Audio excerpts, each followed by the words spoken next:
Back to news. ప్రపంచవ్యాప్తంగా Christmas వేడుకలు ఘనంగా జరుగుతున్నాయి. యూరప్, అమెరికాలో భక్తి శ్రద్ధలతో పండుగను జరుపుకుంటున్నారు. ఆఫ్ఘనిస్తాన్లో నాటో దళాల క్యాంపుల్లోనే పండుగ జరిగింది. న్యూటౌన్ కాల్పుల విషాదం అమెరికా సంబరాలపై తీవ్ర ప్రభావాన్ని చూపించింది.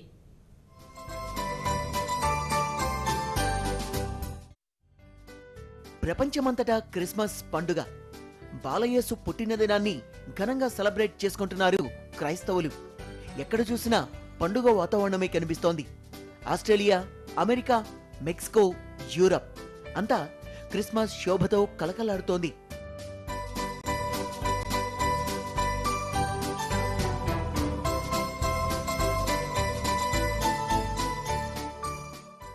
రష్యాలో సంప్రదాయ రీతిలో వేడుకలు జరుగుతున్నాయి.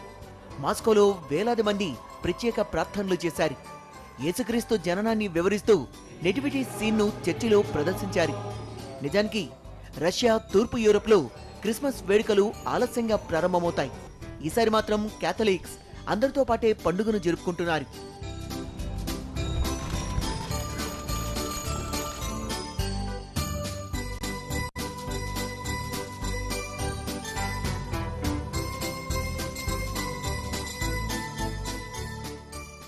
క్రిస్మస్ సందర్భంగా బాలబాలికలకు బహుమతులిచ్చేందుకు ఫిన్లాండ్ శాంటా తన ప్రత్యేక బండి మీద బయలుదేరి వెళ్లాడు.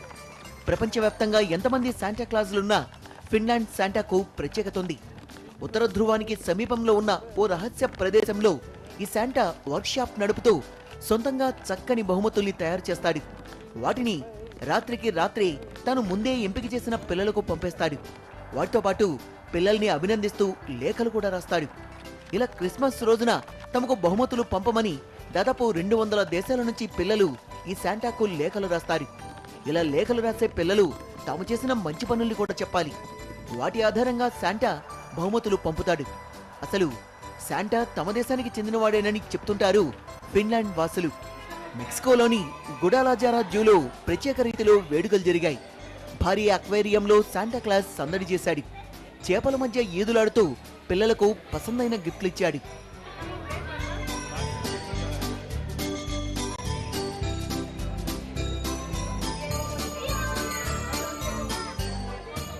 ఆఫ్ఘనిస్తాన్లో నాటో దళాలు క్యాంపుల్లోనే పండుగ చేసుకున్నాయి. మాతృదేశాలకు దూరంగా ఉన్నప్పటికీ ఉగ్రవాదులతో పోరాడుతున్న సైనికులు సంబరాల్ని మాత్రం సంతోషంగా, సంప్రదాయబద్ధంగా చేసుకున్నారు.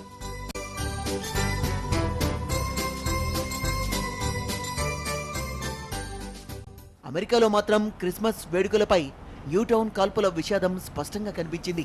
10 రోజుల క్రితం ఓ ఉన్మాది జరిపిన కాల్పుల్లో 20 మంది చిన్నారులు బలి కావడం జనాన్ని ఇప్పటికీ వెంటాడుతోంది. చర్చిల దగ్గర పిల్లలకు సంతాప సూచకంగా పుష్పగుచ్చాల్ని పెడుతున్నారు స్థానికులు.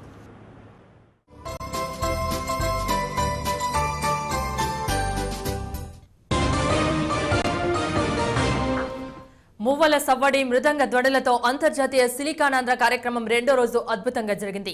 వేలాది మంది నాట్యాలతో గచ్చిబౌలి పులకించిపోయింది. గత గిన్నీస్ రికార్డును తిరగరాసేందుకు సిలికానాంధ్ర చేస్తున్న ప్రయత్నం సాఫల్యమవుతోంది. 3 రోజుల కూచిపూడి నాట్య సమ్మేళనంలో ముఖ్య అతిథులుగా పొన్నాల పురంధరేశ్వరి పాల్గొన్నారు.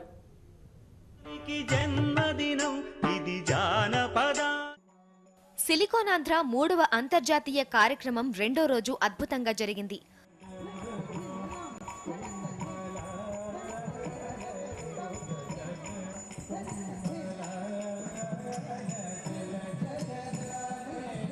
ఆదరణ తగ్గిపోతున్న సంప్రదాయ కూచిపూడి నాట్యానికి ప్రపంచ వ్యాప్త గుర్తింపు తీసుకొచ్చింది సిలికానాంధ్ర.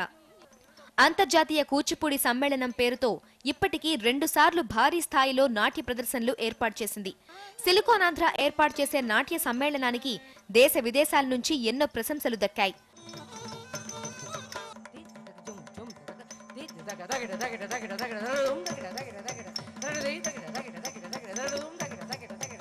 రెండో రోజు కార్యక్రమానికి ముఖ్య అతిథులుగా పొన్నాల లక్ష్మయ్యతో పాటు కేంద్ర మంత్రి పురంధరేశ్వరి పాల్గొన్నారు. దేశ విదేశాల నుంచి వచ్చిన కళాకారులు కూచిపూడి నాట్యంతో ప్రముఖుల ప్రశంసలను అందుకున్నారు. ఇంత మహత్తర కార్యక్రమానికి శ్రీకారం చుట్టిన కూచిబొట్ల ఆనంద్ని అంతా అభినందించారు. కూచిపూడి నాట్యం గురించి భావితరాలకు తెలియజెప్పాల్సిన అవసరం ఉందన్నారు పలువురు ప్రముఖులు. కూచిపూడి నాట్యాన్ని అంతర్జాతీయ స్థాయిలో తీసుకెళ్లిన ఇలాంటి మహోత్సవాలు ఎన్నో జరిగి కూచిపూడి నాట్యము ఆంధ్ర సంస్కృతి ఉన్నత స్థాయిలో నిలబడాలని నాట్య కళాకారులందరం మేము కోరుకుంటున్నాము. గతంలో నిర్వహించిన కూచిపూడి నాట్య సమ్మేళనంలో 2850 మంది ఏకకాలంలో చేసిన నాట్య ప్రదర్శన గిన్నిస్ రికార్డులకెక్కింది. ఈ ఏడాది ఆ రికార్డును 4000 మంది కళాకారులతో బ్రేక్ చేసేందుకు నడుం బిగించిన సిలికానాంధ్రను పురంధరేశ్వరి ప్రశంసించారు. ఎన్ని రోజులు పాల్పంచుకున్నా తనివి తీరినటువంటి అనుభూతి ఇది కనుక ఇది నేను చాలా గౌరవంగా నా అదృష్టంగా నేను భావిస్తున్నాను. ఒక రకంగా చెప్పాలంటే పరోక్షంగా ఈ నాట్యానికి నేను నా పరిధి మేరకు చేస్తున్నటువంటి సేవగా నేను దీనికి భావిస్తున్నాను. 3 రోజుల పాటు జరిగే ఈ కార్యక్రమాలకు 18 దేశాలకు చెందిన 7000 మంది ప్రతినిధులు హాజరు కానున్నారు. రెండో రోజు కార్యక్రమానికి ముఖ్య అతిథిగా పొన్నల లక్ష్మయ్య హాజరయ్యారు. దేశ సంస్కృతి సంప్రదాయాలకు అద్దం పట్టేలా ఉన్న ఈ కార్యక్రమంలో పాల్గొనడం తనకెంతో సంతోషంగా ఉందన్నారు. కార్యక్రమాలు చాలా సంతృప్తినిస్తాయి. తెలుగు వారందరికీ గర్వకారణంగా మిగిలిపోతాయి. అందుకే ఈ సంవత్సరం ఇదొక కాకతాళీయమేమో. ఈ తరంలో నేనున్నందుకు సంతోషపడమే కాదు, గర్వపడుతున్నాను. 3వ అంతర్జాతీయ నాట్య సమ్మేళనం సిలికానాంధ్ర వారి సహకారంతో హైదరాబాద్ నగరంలో నిర్వహించడం చాలా సంతోషకరం. సంగీతానికి ఎల్లలుండవు, అభిమానానికి హద్దులుండవు. శబ్దమే అర్థంగా మనసును రంజింపజేసే ఈ డాన్స్ ని 6 ఏళ్లుగా నేర్చుకుంటున్నానని, సిలికానాంధ్ర కార్యక్రమంలో పాల్గొనడం చాలా ఆనందంగా ఉందని ఈ చిన్నారి చెప్తోంది. నేను చాలామంది పెద్ద పెద్ద డాన్సర్స్ని కలుసుకోగలిగాను. అండ్ దరూ తిలానా అనే చాలా డిఫరెంట్ యూనిక్ ఐటమ్ మా సార్ కొరియోగ్రాఫ్ చేశారు. అండ్ దాన్ని ఫస్ట్ టైం మేము ప్రదర్శిస్తున్నామన్న సాటిస్ఫాక్షన్ నాకు చాలా ఉంది. అరుదైన వేదికపై ప్రదర్శన ఇచ్చే అవకాశం రావడంపై కళాకారులు ఆనందం వ్యక్తం చేస్తున్నారు. గతంలో నెలకొల్పిన గిన్నిస్ రికార్డుని తిరగరాసేందుకు ఎంతో శ్రమిస్తున్నారు. All the best to Siliconandhra. Telugu పదానికి జన్మదినం ఇది జానపద. పాండవ వనవాసం మళ్లీ తెరపైకి వచ్చింది. కౌరవుల కంటపడకుండా పాండవులు చేసిన అజ్ఞాతవాసం మరో అజ్ఞాత కథను బయటకు తీసింది. పాండవ వనవాసంపై విజయనగరం వాసులు ఒక కొత్త కథనాన్ని వినిపిస్తున్నారు. పాండవులు తమ జిల్లాలోనే అజ్ఞాతవాసం చేశారంటూ వాటికి ఆధారాలు కూడా చూపిస్తున్నారు.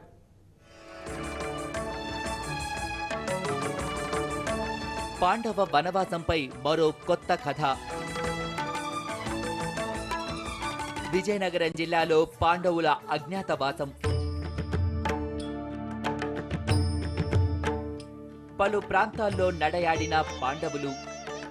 ఒకప్పటి విరాటరాజు రాజ్యమే ఇప్పటి శృంగవరపు కోట. ఇదే కీచకుడి శృంగార క్షేత్రం. జామిలోని జమ్మి చెట్టుపై పాండవుల అస్త్రశస్త్రాలు.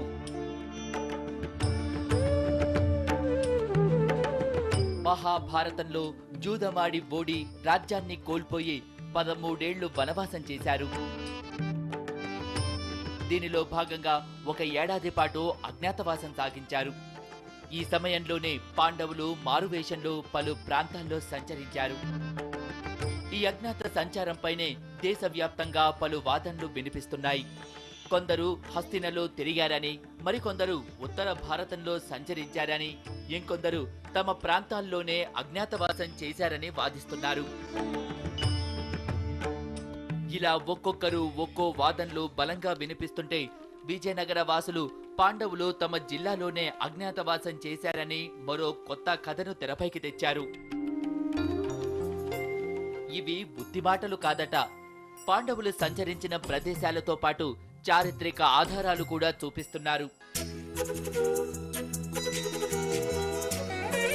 అసలు పాండవులు అజ్ఞాతవాసం విజయనగరం జిల్లాలో జరిగిందో లేదో తెలుసుకోవాలంటే మనము ఆ ప్రదేశాల్లో అడుగు పెట్టాల్సిందే.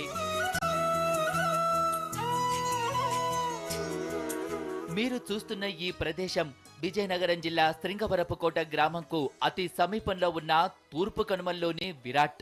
ఈ ప్రాంతమే ఒకప్పుడు విరాటరాజు పాలించిన విరాట నగరం. అజ్ఞాతవాసంలో ఉన్న పాండవులు మారువేషంలో ఇక్కడకు వచ్చి విరాటరాజు వద్ద ఆశ్రయం పొందుతారు. ఈ క్రమంలోనే పాండవులు ఈ ప్రదేశాల్లోనే సంచరించారని ఇక్కడి వారి నమ్మకం. విరాట్ రాజ్ ఆస్థానంలో పనిచేస్తూ ఇదిగో ఈ ఎత్తైన కొండపైనే పాండవులు రహస్యంగా చర్చలు జరిపేవారని స్థానికులు చెబుతున్నారు. పాండవులు సంచరించిన ఈ కొండను స్మరిస్తూ ఇక్కడి వారు ఈ కొండపై పూజలు కూడా జరుపుతుంటారు. ఈ విరాట నగరంకు దిగువన ఉన్నదే శృంగవరపు కోట గ్రామం.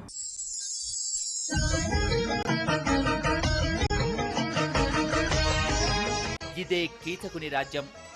ఈ ప్రాంతాన్నే కీచకుడు తన రాసక్రీడలకు ఉపయోగించేవాడట. అజ్ఞాతవాసంలో భాగంగా సైరంధ్రి అనే మారువేషంలో ఉన్న ద్రౌపదిని కీచకుడు మోహిస్తాడు. నీ సరస వచనామృతంతో నా కృష్ణ చల్లారు. ఆగు సింహబల, నీకిది నీతి కాదు. అంతఃపుర దాసిని కామించటం నీకు తగని పని. అంతఃపుర దాసివా? తన కోరిక తీర్చమని వేధిస్తాడు. ఈ కీచక పర్వం ఇదే ప్రదేశంలో జరిగిందని స్థానికులు చెబుతున్నారు. నా నిజమైన దివ్య సుందర విగ్రహాన్ని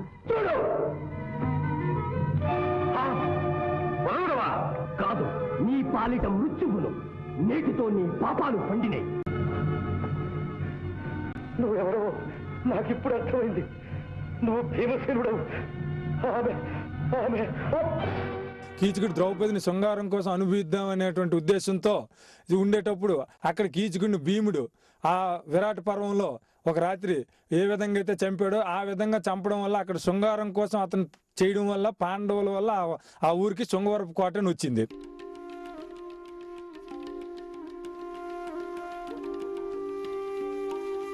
మీరు చూస్తున్న ఈ శివలింగానికి చాలా ప్రాముఖ్యత ఉంది. అర్జునుడు పాశుపదాస్త్రం కోసం తపస్సు చేసినప్పుడు ఈ లింగాన్ని ప్రతిష్ఠించాడని స్థానికుల నమ్మకం.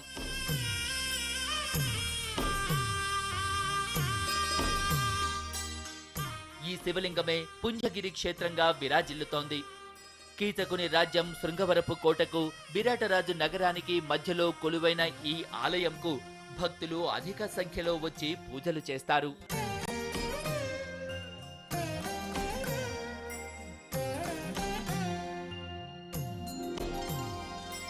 అర్జునుడు పాశుపదాస్త్రం కోసం తపస్సు చేసినప్పుడు మూకాసురుడు అనే రాక్షసుడు కూడా పంది రూపంలో వచ్చాడు. పంది రూపంలో వచ్చినప్పుడు అర్జునుడు ఈశ్వరుడు బాణం వేసినప్పుడు ఆ పంది చనిపోతుంది. చనిపోతున్న టైంలో ఈశ్వరుడు వరం ఇచ్చాడు. ఇక్కడ ఎవరు చనిపోయినా సరే, ఎవరు అస్థికలు కనిపినా సరే కైలాసానికి వెళ్ళమని. అంచేత ఇక్కడ అర్జునుడు తపస్సు చేసిన ప్రాంతం అనేసి మనం పెద్దలు చెప్తుంటారండి. ఈ జమ్మి చెట్టుకు చాలా ప్రాధాన్యత ఉంది. పాండవులు అజ్ఞాతవాస సమయంలో శక్తివంతమైన తమ అస్త్ర శస్త్రాలు పరుల కంట పడకుండా ఈ జమ్మి చెట్టుపై దాచిపెట్టారని ఇక్కడి వారు గట్టిగా నమ్ముతారు. అజ్ఞాతవాసాన్ని ఆరంభించబోతున్నాం. మా ఆయుధాలను ఈ శమీ వృక్షాన భద్రపరచం. గడువు తీరే వరకు నాకు విజయునుకు తప్ప అన్యులకు అవి శవాకృతిగా భయంకర విషసర్పాల వలె కనిపింపజేసి ఈ ప్రదేశాన్ని ఇప్పుడు జామిగా పిలుస్తున్నారు. అయితే ఈ విజయనగరం జిల్లా ఈ జామి ఎలాగా ఆ ప్రదేశం అవుతుంది అని అనడానికి కారణాలు ఏంటంటే, ఇది జమ్మి చెట్లు పూర్వం ఎక్కువగా ఉండేవట. ఆ జమ్మి చెట్ల మధ్యస్థంలో ఆయుధాలను దాచారు. ఆ జమ్మే ప్రస్తుత కాలంలో జామి అని పిలుస్తున్నారు. జమ్మి చెట్టు ఉన్న ఈ ఆలయ నిర్మాణం కూడా ద్వాపర యుగంలో జరిగిందని, ధర్మరాజుచే ఇక్కడి దేవతామూర్తులు ప్రతిష్ఠించబడ్డాయని స్థానికుల నమ్మకం. పాండవులు అజ్ఞాతవాసం సమయంలో కౌరవుల కంటపడకుండా విజయనగరం జిల్లాలో మరికొన్ని ప్రదేశాల్లో కూడా సంచరించారు. వాళ్ల ఆనవాళ్లు ఎవ్వరికీ తెలియకుండా మారువేషాల్లో తిరిగారు. పాండవులు తిరిగిన ప్రాంతాల్లో ఇప్పటికీ అప్పటి ఆనవాళ్లున్నాయని స్థానికులు ఆధారాలు బయటపెడుతున్నారు.